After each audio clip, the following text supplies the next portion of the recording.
Sí. Buenas, ¿cómo estás? Bueno, tengo que hablar de cáncer de riñón después de la charla de la doctora Mary, y enfrente de la persona que me conozco que más sabe de tumores renales, pero bueno, ya está.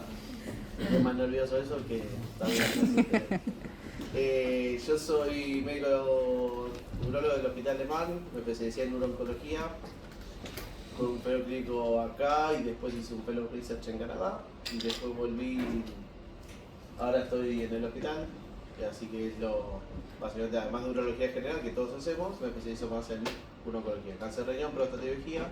La idea es le voy a dar 2 charlas de hoy y 2 charlas dentro de 3-4 semanas, que es de tumores compromiso de vena cava y ganglionar.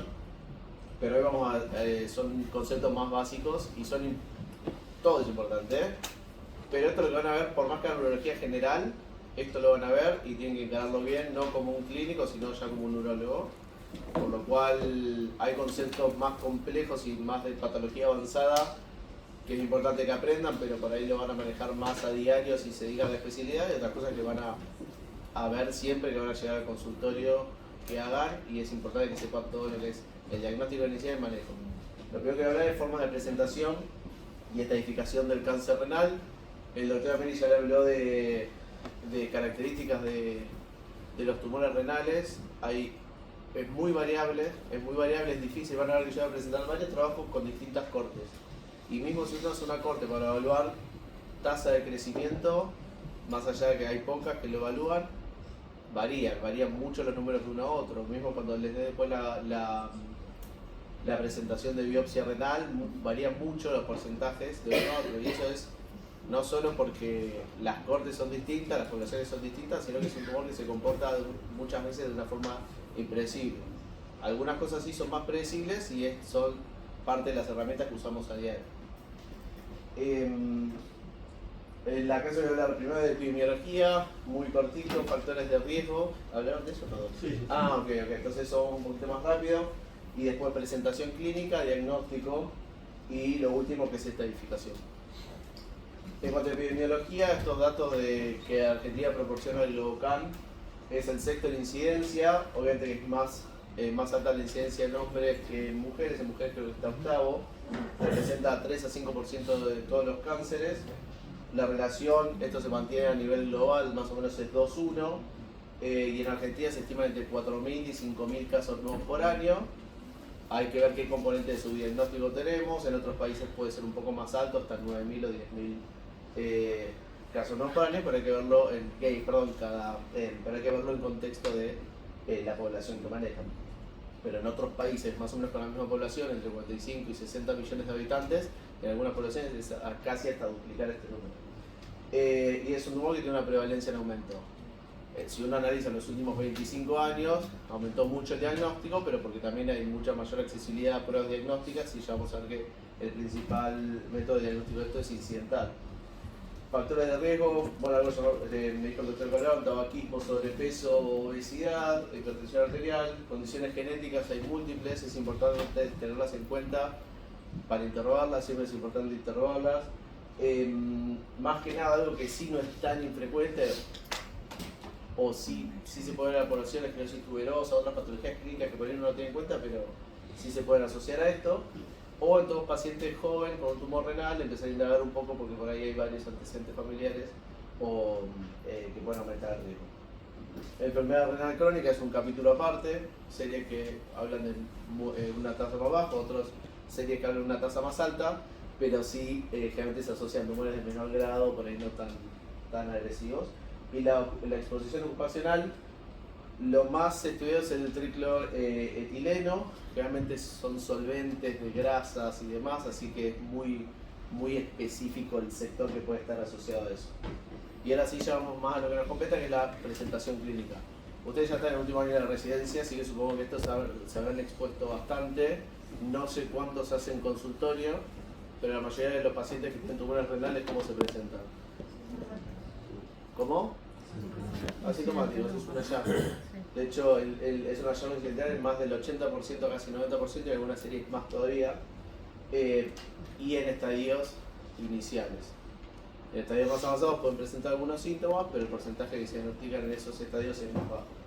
Y los pacientes que está descrita la triada clásica, cuando no había tantos estudios por imágenes, del dolor, la hematura y la masa palpable, que obviamente ya habrán visto algún paciente diagnosticado con estos tipos de tumores, que suelen ser grandes masas y son pacientes que por ahí no tienen un seguimiento médico habitual y demás, o una pauta de alarma o bandera roja propias muy bajas, que le pueden asociar también al nivel socioeconómico o a estudios de bajo nivel y demás, pero es algo poco frecuente, no es algo muy común. Otra cosa muy importante en cuanto a la clínica, la presentación de estos pacientes es el performance status. ¿Por qué? Porque avanzó mucho todo lo que es cáncer de riñón y los tratamientos de cáncer de riñón, y ya para estadios por ahí no solo localizados, sino estadios avanzados hay múltiples tratamientos, y no nos vamos a basar solamente en qué le vamos a hacer al paciente, cómo lo vamos a tratar, los tratamientos que pueda llegar a tener, o los tratamientos que le pueda asignar el oncólogo, sino que tenemos que ver al paciente en su totalidad. En su totalidad implica ver en qué condiciones está el paciente. No solo con un tratamiento sistémico, sino también con un tratamiento quirúrgico si lo requiere. Sabemos que la vigilancia o la observación es otra opción de tratamiento en esto, ya lo van a ver en las clases siguientes. Hoy en día no es que hay un caminito único para todos los pacientes, sino que nosotros tenemos que adaptar también al paciente que tenemos enfrente, y el performance status es algo fundamental. Es algo que por ahí, como una especialidad quirúrgica, no es algo que hacemos, que es lo primero que tenemos en mente, pero sí siempre interrogarlo. ¿Cómo es su día? ¿Qué se dedica? ¿Qué hace? Igual les va a sorprender que hay pacientes de 75, 80 años que trabajan todos los días, pacientes de 60 años que no trabajan porque les cuesta levantarse de la cama y están en la cama 6 horas al día. Entonces no es lo mismo cómo esos pacientes van a afrontar los tratamientos que nosotros les propongamos de la misma manera. Y eso es muy importante, no solo por eso, sino porque todos los tratamientos, ya lo vamos a ir viendo más adelante, el performance status es un predictor independiente de cómo le va a ir. Sea tumor grande, sea tumor chico, esto es un predictor de que va a tener una mejor o una peor respuesta a los tratamientos que les demos. Y algo para mencionar también que es poco frecuente, las cortes que presentan los porcentajes más altos de los síndromes paraneoplásicos hablan de que son hasta un 30%, pero por ahí en la práctica uno no los ve tanto o no los sospecha tanto. Muchos de ellos se asocian o uno los diagnostica viendo el laboratorio, que ya vamos a hablar un poco más adelante, pero la afectación a nivel del hemograma o de la función hepática y demás pueden estar asociadas a síndromes paraneoplásicos en estos pacientes, como así también la presión arterial, y que estén asociados al tumor. Cosa que hay que tener en cuenta, porque de vuelta, no vamos a tratar solamente un tumor, no vamos a tratar un paciente con todas estas condiciones. Entonces, algo que hay que tener en consideración. Ese sería el pilar clínico, que ahora vamos a avanzar un poquito más, y los otros pilares son el laboratorio, las imágenes, más o menos biopsia. En cuanto a la clínica, fíjense que de las manifestaciones clínicas que pueden tener estos pacientes, se agarran distintas cortes. Esta es una corte británica, en la cual de 422 pacientes consecutivos diferenciar entre los que tenían síntomas asociados a carcinoma de células renales versus los que no tenían versus los que tenían síntomas, y los que tenían síntomas a su vez los subdividían en dos grupos. Para que surge esta clase igual yo después se las dejo si quieren, para que vean bien los cuadros, puedan buscar los estudios, leerlos, que es interesante también. Los que no tenían síntomas, veamos el caso más claro de los típicos síntomas de un paciente con un tumor, una masa renal pequeña, 4 centímetros o menos. Fíjense que un porcentaje alto no tenía síntomas, 42%, y todo el resto, el casi 60% tenía síntomas. Ahora, si analizamos los síntomas específicos, la gran mayoría no estaban asociados al tumor renal. Y a medida vamos a ver que a medida que aumentamos el T o el estadio global, este está quedando medio. A medida que va aumentando el T o el estadio global, los síntomas van aumentando. Como van bajando los no sintomáticos y aumentando los sintomáticos relacionados a la patología tumoral. Y fíjense cómo las diferencias entre los distintos grupos es significativa, tanto para el T como para el grado, como para el estadio, salvo en el último análisis, que es por el tipo tumoral. Independientemente si es un células claras, si es un papilar o un cromófobo, entonces los síntomas se asocian por ahí más al estadio tumoral que al grado de sí del tumor. Síndromes paraneoplásicos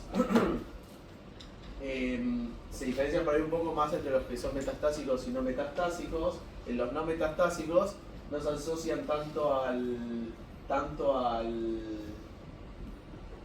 al tipo de tumor, sino si es más agresivo y a factores no relacionados al tumor que les hablaba recién, a la comorbilidad del paciente. Al Charson, en vez de ver cuán independiente es el paciente, habla de analiza las comorbilidades del paciente. Entonces, cuanto más comorbilidades tiene el paciente, más riesgo de tener síndrome de presentar síndromes paraneoplásicos tiene, así como también asociado a la edad. Entonces, todo en los no metastásicos, los síndromes paraneoplásicos se asocian no solo independientemente del tumor, sino que se presenta y se expresan más, o se diagnostican más de acuerdo a la edad y las comorbilidades del paciente. Ahora bien, le damos tratamiento a estos pacientes no metastásicos. Cuando los operamos, cambia la sobrevida si presentaba la sobrevida sin recurrencia o la mortalidad general, si presentaba o no presentaba el síndrome paraneoplásico, no dio significativa. Cuando investigaron si presentaba un síndrome paraneoplásico en pacientes no metastásicos, si se los sometió a un tratamiento, si la sobrevida o la recurrencia cambiaba, no cambió. Fíjense que los más comunes generalmente tienen que ver los asociados a trombocitosis o anemia, con un porcentaje mucho más alto. Bueno, de vez en cuando. Fíjense que anemia, trombocitosis son los más comunes, menos frecuentes alteraciones de funciones hepáticas, hipercalcemia. Hipercalcemia, ¿a qué síndrome paraneoplásico? ¿A qué se puede asociar como síndrome paraneoplásico? ¿Por qué creen que un paciente con un tumor renal puede tener hipercalcemia?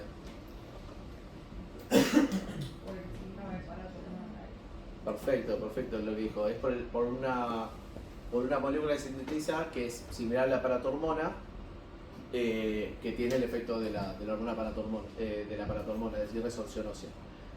No hay que pensarlo directamente como metástasis ósea. Sabemos que los tumores de riñón no suelen dar metástasis óseas, y si dan metástasis óseas es muy malo. Así que es importante descartar eso. ¿Por qué? Porque este paciente no lo vamos a manejar solo, sino que lo tenemos que manejar también con un endocrinólogo que haga todo el análisis metabólico. Si es algo localizado, uno le hace un tratamiento con intención curativa, puede mejorar el síndrome paraneoplásico, pero por ahí los efectos de este síndrome paraneoplásico no son inmediatos. Entonces, estos pacientes, cuando lo evaluamos inicialmente, es importante en el laboratorio también considerar esto, eventualmente un calcio iónico, dentro de todas las otras cosas que ya les voy a mostrar. Pero bueno, de vuelta, en frecuencia son los menos, pero de vez en cuando aparecen.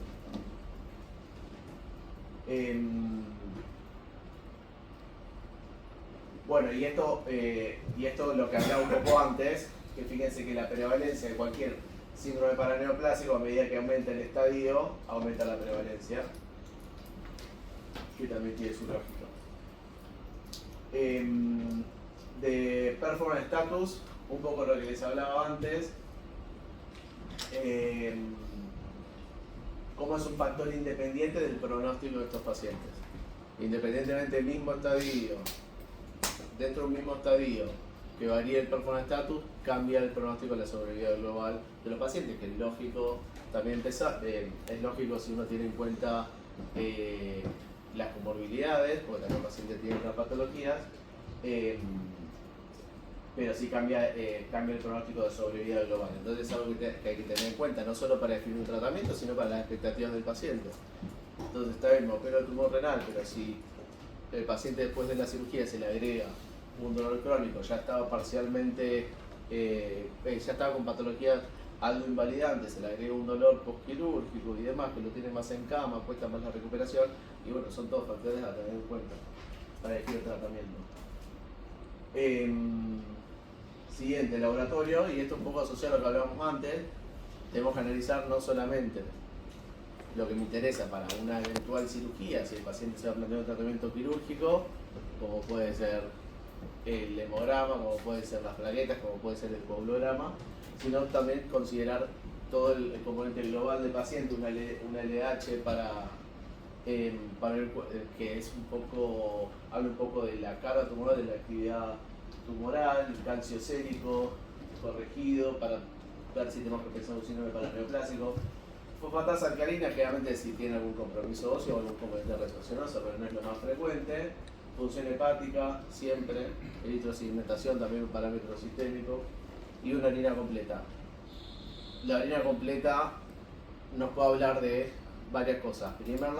Por un lado, junto con la función renal, porque no lo nombré porque lo di bastante por sentado, pero a la cabeza, pues nos va a también orientar sobre pronóstico de función renal pre y post tratamiento, o limitar algunos tratamientos.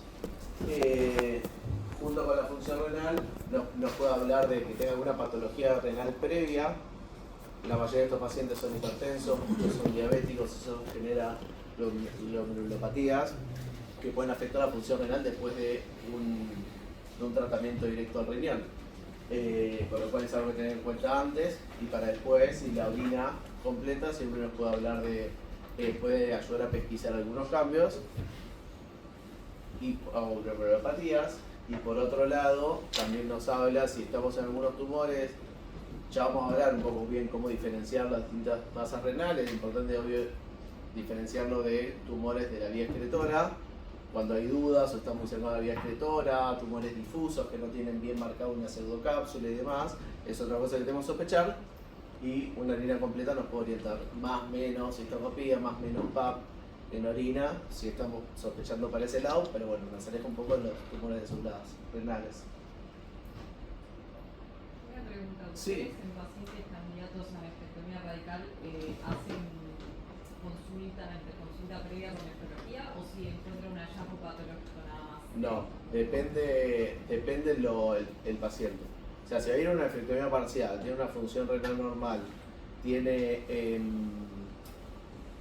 anatómicamente, que eso, bueno, lo voy a hablar ahora un poco con imágenes, anatómicamente el otro riñón es sano, y pronosticamos una buena función renal postoperatoria, no. Ahora, si el paciente se va a someter a una nefrectomía radical, por más que la creatinina postoperatoria sea normal, porque el otro riñón compensa bien, o tiene una buena tasa de filtrado glomerular, y demás, siempre una consulta con nefrología, al menos yo indico. No antes.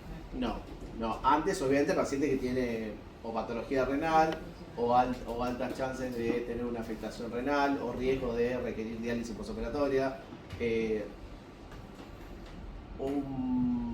Justo en la Ateneo Multidisciplinaria presentamos un paciente que se debe presentar, por ahí no es nefrectomía parcial, porque fue una nefroureterectomía, pero el paciente tenía un riñón contralateral hipotrófico, y existía la posibilidad de requerir diálisis postoperatoria, transitoria o permanente. Entonces ese paciente sí se lo estudió, se hizo un estudio completo con nefrología y demás. Después de la cirugía el otro riñón compensó bien, mantuvo la función renal que tenía, pero bueno, es importante que ya se lo conozcan de antemano, y en algunos casos que está el riesgo aumentado o hay alta probabilidad, algunos pacientes ya tienen como todo el nefrología todo apalabrado para eventualmente iniciar diálisis o internación inmediatamente posterior, y los controles y demás, ya todo programado, pero no de estándar. No estándar, un paciente que se somete a una cirugía no vea nefrología por estándar, es muy caso a caso. Bien, imágenes. ¿Qué información nos puede aportar las imágenes? Que es algo fundamental en la valoración inicial de un paciente con un tumor de células renales. Primero nos va a dar información sobre el tipo de lesión, si es una lesión sólida, si es una lesión quística, si es una lesión mixta. Dentro de la sólida, las más frecuentes son el carcinoma de células claras, pero después está el carcinoma papilar, el carcinoma cromófobo, que tienen comportamiento distinto, y a su vez en imágenes pueden tener algunos componentes, algunas variaciones que nos permiten acercarnos a la presunción diagnóstica de uno o de otro. El oncocitoma, que entre el cromófobo y el oncocitoma hay una gran similitud imagenológica y muchas veces cuesta definir si puede ser más uno u otro. El cromófobo tiene comportamiento potencialmente agresivo, el oncocitoma no, por lo cual un oncocitoma evitaría tratarlo. Un cromófobo muchas veces se lo trata en la mayoría de los casos, entonces uno tiene que empezar a discernir y ver cuánto se puede apoyar en las imágenes para diferenciar entre uno y otro. U otros tumores renales mucho menos frecuentes, de los túbulos colectores, de la médula renal, o tumores benignos también, que muchas veces es difícil el diagnóstico diferencial, incluso con imágenes y lo último disponible de imágenes muchas veces igual es difícil el diagnóstico diferencial. Lesiones quísticas, tema aparte que ahora lo voy a explicar, y mixtas, que incluye también quistes complejos. En cuanto a lesiones quísticas, la clasificación que usamos, que está ampliamente utilizada desde hace muchos años, es la clasificación de Wozniak. Fue sufriendo modificaciones. De hecho, cuando yo empezaba la residencia, los quistes Wozniak 3 casi todos se operaban. Hoy en día varios de esos se los está expectando. Ya hay varias series que quistes Wozniak 3 se los sigue a largo plazo, sin tasa de crecimiento, sin progresión. Sin embargo, la sugerencia suele ser la cirugía, pero en muchos casos se puede llevar mantener un manejo conservador. Wozniak 1 y 2, quistes simples con un fino tabique, prácticamente no se controlan. Las recomendaciones varían según la guía que uno lea. Un quiste simple, me tengo que hacer una eco cada 6 meses, todos los años, no es necesario. Un quiste simple no se controla. Un Wozniak 2 habitualmente tampoco. Un 2F quizás sí, se puede hacer unos controles iniciales y después ir espaciándolo después de ver que es una lesión estable. Wozniak 3 solo va a ser un manejo conservador, obviamente entraría algo más cercano a lo que es un protocolo de vigilancia activa. Y los Wozniak 4, que ya tiene un componente sólido importante, usualmente se tratan. Porque cuando digo de trata, se opera y demás, estoy hablando en general. Van a ver que, no sé si hay clase de vigilancia activa. Masa pequeña, pero okay. Podés dar algo de la vigilancia activa es algo que aumentó mucho la utilización en los últimos 5 o 10 años. Digo los últimos 5 o 10 años porque en realidad algunos grupos ya lo venían aumentando la utilización antes y ya presentaron buenas cortes con buenos datos prospectivos a largo plazo. Incluso en pacientes donde todos los factores previos que hablé de los factores clínicos tienen más implicancia. Pacientes que tienen alto riesgo quirúrgico, pacientes que tienen múltiples comorbilidades y sospechamos una lesión de bajo grado o quizás una lesión que tiene más probabilidad de ser benigna que maligna. Incluso se empezó a extender en casos seleccionados a tumores más grandes. Hay un límite estándar que es de los 3 centímetros o la velocidad de crecimiento de más de 5 milímetros al año para sacar un paciente de vigilancia y ofrecerle un tratamiento.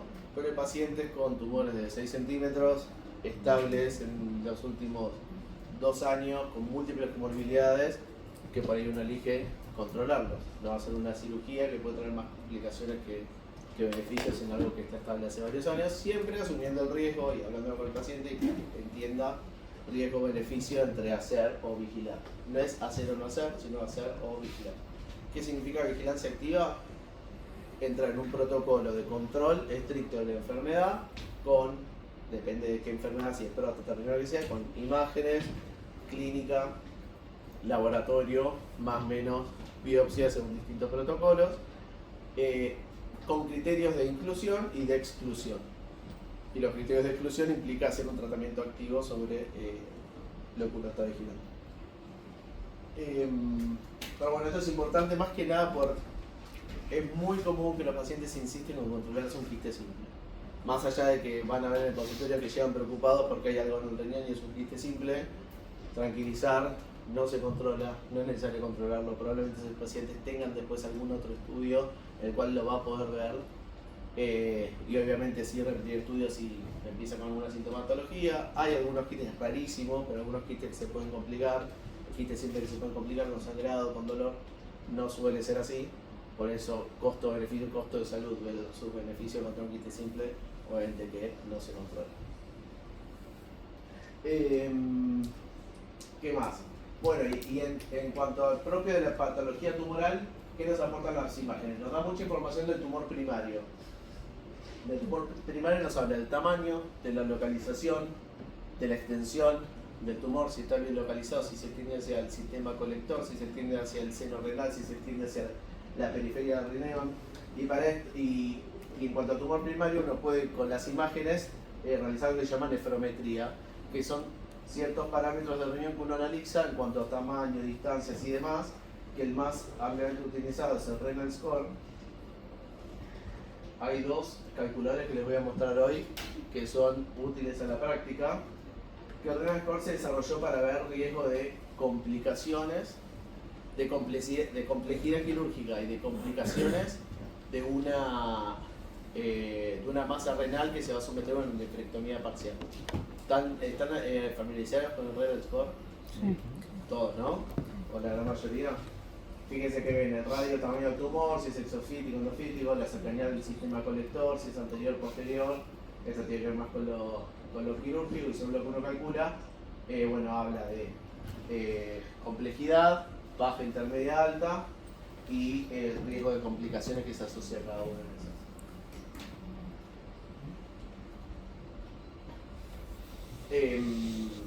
Sirve, la verdad, lo hacemos en todos los pacientes, no, algunos que ya sabemos que tienen un Renal Score muy bajo porque es la bochita que está apenas tocando el parénquima, bien exofítica y demás, bueno, no vamos a intentar hacer Renal Score, pero ya cuando hay dudas en cuanto a la complejidad, un paciente que quiere saber riesgo específico de su cirugía y demás, bueno, saber que la herramienta está a mano, es muy simple, muy rápida. Nos habla del compromiso venoso. Sabemos que los tumores de riñón, no sé si hablan eso con lo que Mary, pero no suelen diseminar por vía linfática, sino que suelen diseminar por vía hematógena, y pueden comprometerle el sistema venoso, vena renal o vena cava. Eso es importante también para la estadificación y las imágenes nos muestran eso.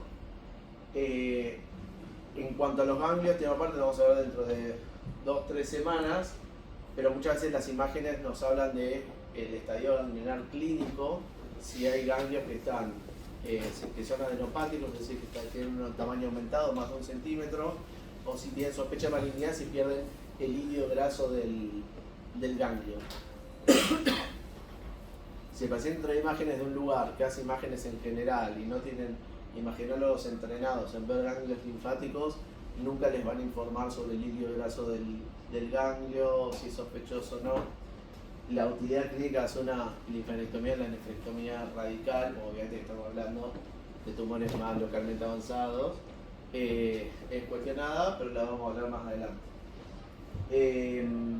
Pero bueno, eso también nos da información las imágenes.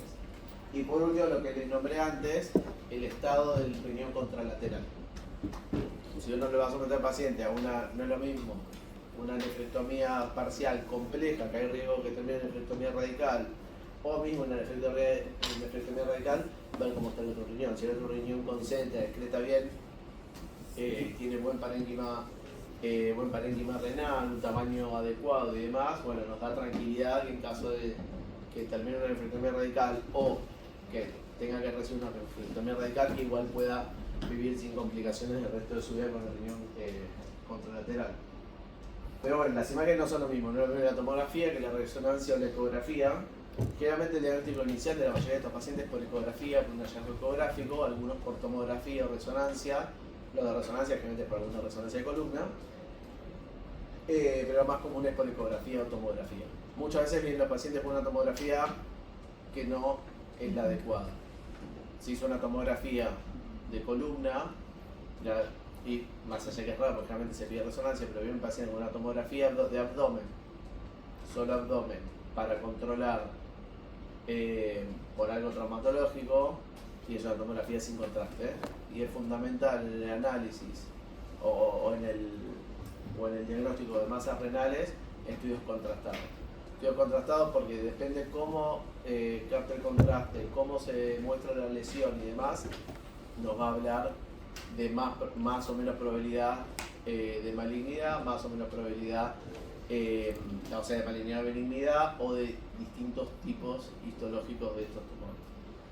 Cuando queremos diferenciar tipos histológicos, muchas veces ayuda, si esa histología está asociada a la celularidad de las células renales, ayuda más la resonancia, porque la resonancia permite ver mejor la celularidad.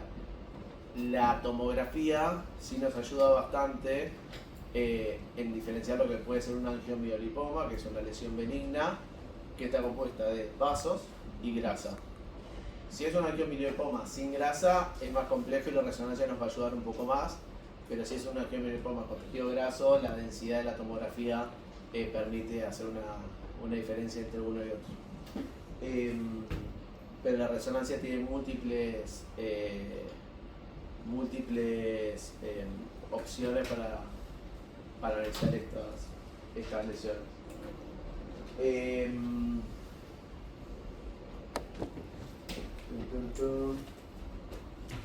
Ok.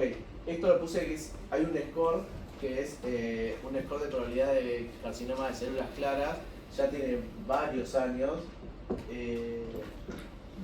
Este es del 2019, pero creo que tiene un par de años más, que muestra cómo la resonancia magnética permite, mediante distintas secuencias, ponderando la imagen en distintas secuencias, y según cómo capta de inicio, cómo capta el contraste y cómo lo graba, ir orientando hacia un tipo u otro tipo de tumor renal,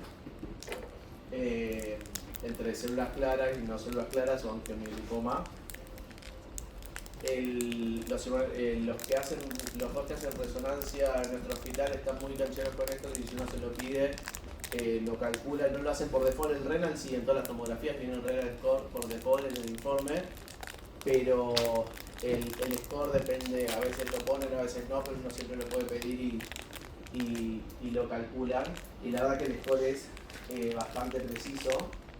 Tiene una precisión de 84%, que es bastante alta para los muy probables, y también bastante altas para los poco probables. Obviamente siempre está el score 3, que es el intermedio, el indeterminado y demás, con una sensibilidad bastante alta para el diagnóstico positivo, y una especificidad también bastante alta. Entonces, si uno va a analizar, si uno pide una resonancia, los motivos más comunes por los cuales uno pide una resonancia sin pedir una tomografía es porque el paciente o es alérgico al yodo o es una mujer embarazada, si no, el diagnóstico inicial es con tomografía, o cuando está en la duda de tratamiento y quiere ver un poco más las características propias del tumor, o lo va a vigilar, bueno, por ahí después lo puede vigilar con una resonancia para ver bien las características propias de la lesión. Pero sepan que es un score que existe, que está bueno, que muchas veces ayuda en la toma de decisiones frente a casos complejos que uno no sabe si va a tratar o va a vigilar. Este trabajo lo que analiza es la sensibilidad y la especificidad de distintos estudios diagnósticos para masas quísticas, para lesiones quísticas complejas. Es decir, vos tenés 3 o 4 y ves la diferencia entre la tomografía, la resonancia o la ecografía con contraste. La ecografía con contraste hay distintos tipos de contraste ecográfico, generalmente son gases que generan burbujeo en la sangre, entonces se ve el tiempo en cual lo capta el resto del riñón versus la lesión. Ese es el contraste ecográfico en sí, y obviamente la resonancia es mucho más precisa en cuanto a sensibilidad y especificidad que la tomografía en estas masas quísticas complejas. Muchas veces el material quístico es bastante proteico y eso hace que las densidades puedan ser un poco más similares a tejido renal, y la resonancia con las distintas secuencias, no solo el T2 sino también la difusión, ayuda mucho a ser más preciso en cuanto al componente sólido de estas lesiones quísticas complejas. si esta serie no es muy grande, hay múltiples series, no son, porque analizan la comparación de estos estudios en pacientes, pero muchos de esos después siguen vigilancia, entonces no todos tienen patología. Entonces, si estos estudios arrancan con 100 pacientes, pero esos 100 pacientes se terminaron operando 45, entonces la sensibilidad y la especificidad está calculado con un número más bajo de pacientes, así que cuando lean estos trabajos siempre presten la atención a eso, más allá de las características iniciales de cada estudio y la comparativa, fíjense cuántos pacientes en sí se tienen histología como para ver cuál es la sensibilidad y especificidad. No es lo mismo calcular la sensibilidad y la especificidad en 50 pacientes que en 300.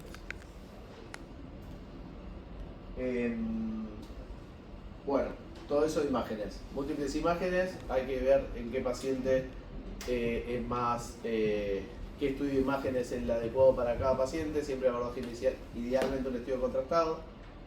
Si el paciente no puede recibir contraste iodado de tomografía por alteración de la función renal, la resonancia es una buena opción. Hay distintos tipos de iodo líquido, algunos que crean menos lesión renal, menos impacto en la función renal, pero siempre es mucho mejor. Mujeres embarazadas también, caracterización de lesiones complejas que no quedan del todo claras.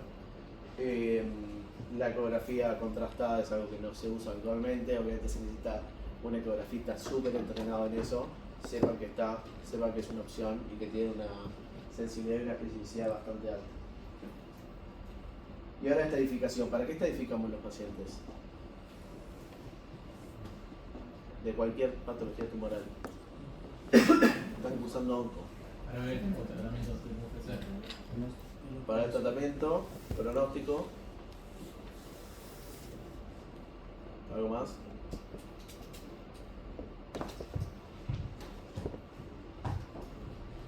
Bueno, básicamente es eso.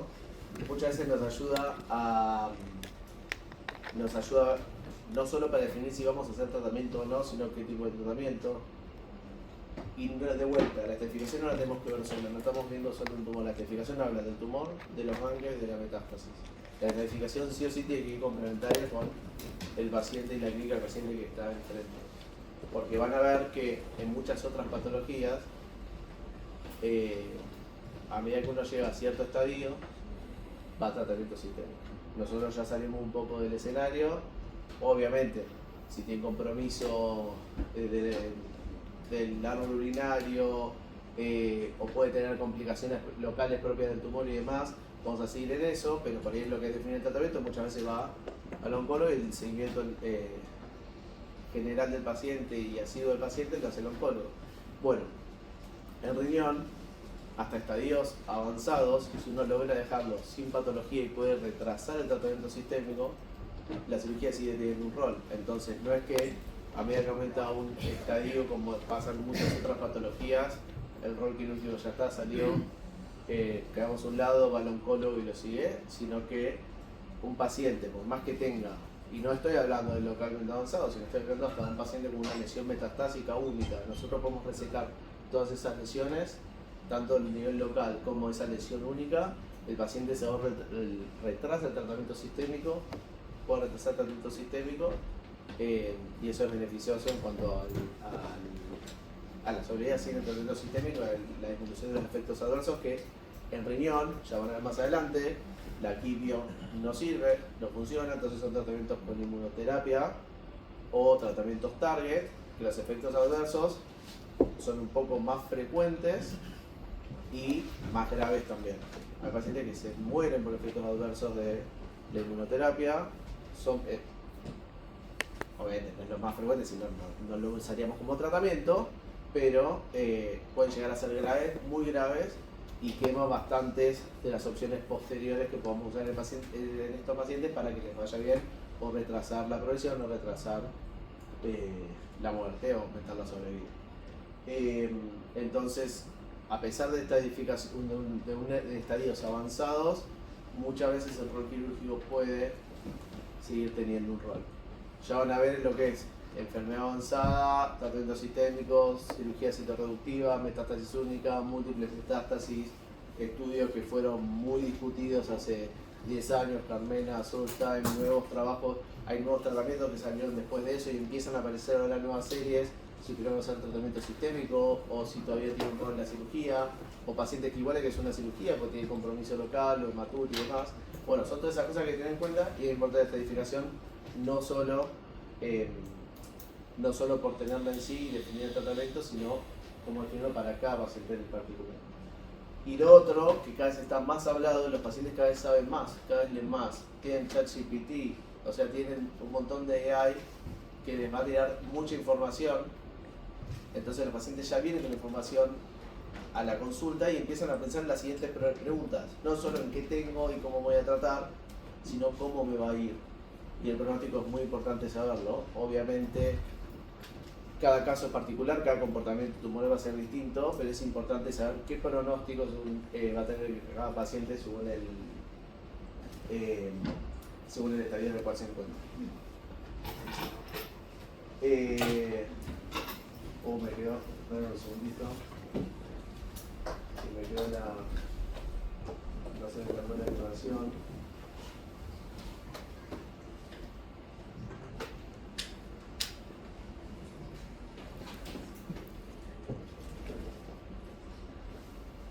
El estadio del tumor renal va a depender del estadio 1 y 2 según el T, T1, 7 centímetros o menos, T1A, menos de 4, T1B, de 4 a 7, T2, más de 7 centímetros, T3, y eso es lo que cambió en el 2017, pero es importante si ven estudios previos ver que esta edificación se usó, porque ya no involucraba solamente el compromiso de la vena renal, sino que el compromiso del sistema pielocalicial, o sea de los cálices por el tumor, se incluyó en esta nueva estadificación y eso ya lo engloba como un T3A.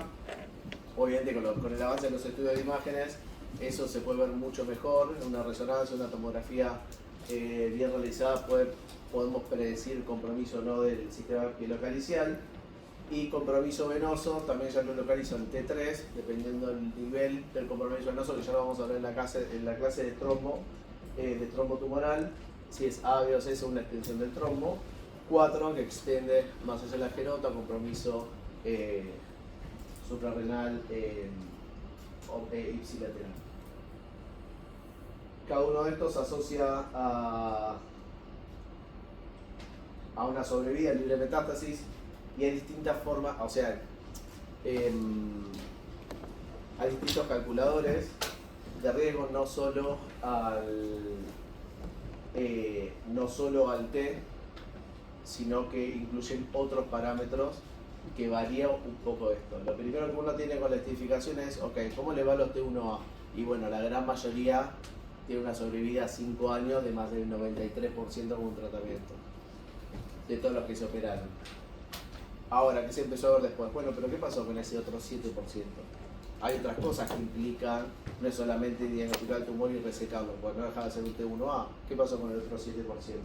Bueno, entonces la estadificación y la característica del tumor, de los ganglios y de la metástasis no es lo único.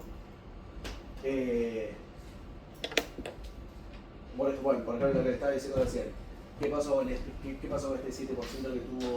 que tuvo recurrencia y con el tiempo la recurrencia? ¿Qué pasó? ¿Es que quedaron márgenes positivos?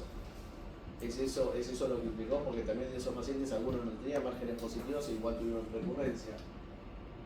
¿Qué pasa con los de riesgo intermedio? Obviamente tienen mayor recurrencia, pero tienen solamente un tumor de mayor tamaño. No comprometía ni la vena, no comprometía el sistema pielocalicial. Obviamente los T4, los ganglios positivos, uno espera más recurrencia porque obviamente ya está más diseminado el tumor. Pero lo que se vio es que no era el único parámetro, sino que también la histología del tumor era un factor independiente en el pronóstico de estos pacientes. Y ya no usamos solo la estadificación para hablar de pronóstico, sino que hay múltiples calculadores. El clásico es el Leibovitz, se hizo en el 2003. Acá está el 2003, pero está actualizado en el 2018, que ve según la cantidad de factores, la cantidad de predictores o de factores de pronóstico de recurrencia, era el riesgo de recaída local o a distancia a varios años. Obviamente que a medida que aumentaban, mayor tasa de recurrencia. Fíjense que también les muestro, como les mostré el otro, es muy fácil según que incluye la histología, lo que te hablaba recién, no solo el costo, sino también la histología, la agresividad, la edad del paciente, el performance status, y a medida que uno va agregando, va viendo cómo el pronóstico cambia, si los márgenes eran positivos o negativos, el grado, fíjense cuánto varía la diferencia de bajos grados de un grado 1, 2 a 3, 4, y bueno, y uno puede ser por ahí un poco más preciso en la consulta en cuanto al pronóstico que va a tener ese paciente con el tratamiento. Bueno, esta es la diferencia entre los distintos grupos a 1, 3, 5, 7 y 10 años. Son estudios que tienen un seguimiento a muy largo plazo, con lo cual es data fuerte como para hablar de pronóstico, pero tener en cuenta esto, estadificación de riñón, siempre obligatoria. Hablar de pronóstico un poco puede adelantarse uno antes de un tratamiento, después del tratamiento, con más datos, eso va a poder ser todavía un poco más preciso. ¿Y qué va a determinar el pronóstico en nuestra práctica? ¿Para qué calculamos el pronóstico? ¿O por qué hablamos de pronóstico? ¿Pronóstico de qué en este caso? De recaída. ¿Qué nos cambia en la práctica? Sobrevida. Sí, el pronóstico puede ser sobrevida libre de recaída, sobrevida libre de recaída o de progresión, sobrevida global, pero ¿para qué usamos eso? ¿Solo para avisarle al paciente? Exacto, nos va a cambiar cómo va a ser el seguimiento, no va a ser el mismo seguimiento con imagen de un paciente con un T1A de bajo grado, que uno le puede hacer una imagen al año, si le hizo una nefrectomía parcial, versus un paciente con un grado más alto, un grado 3, 4, que no solamente, que más, que como cambia tanto el pronóstico hoy en día y hasta tratamientos adyuvantes para esos pacientes para disminuir la recaída. Bueno, acá tenía 3 casos de presentación clínica, tengo que pasar a la otra, la de biopsia. Este era un primer caso de un tumor, es clínicamente un T1B, pero fíjense lo que seguramente les mostró el doctor Arrey en su clase, todo un plano de clivaje bastante claro. Si bien llega hasta el seno, un plano de clivaje en la tomografía que informaba cercanía pero no contacto con el sistema pielocalicial. Entonces uno con esos datos, por ahí para definir un tratamiento paciente joven, uno con todos estos datos va a una nefrectomía parcial segura, tranquilo, sabiendo que va a dejar márgenes negativos, que probablemente sea realmente un T1B y no un T3. Otro caso, este paciente tiene 58 años, tiene un cáncer de laringe que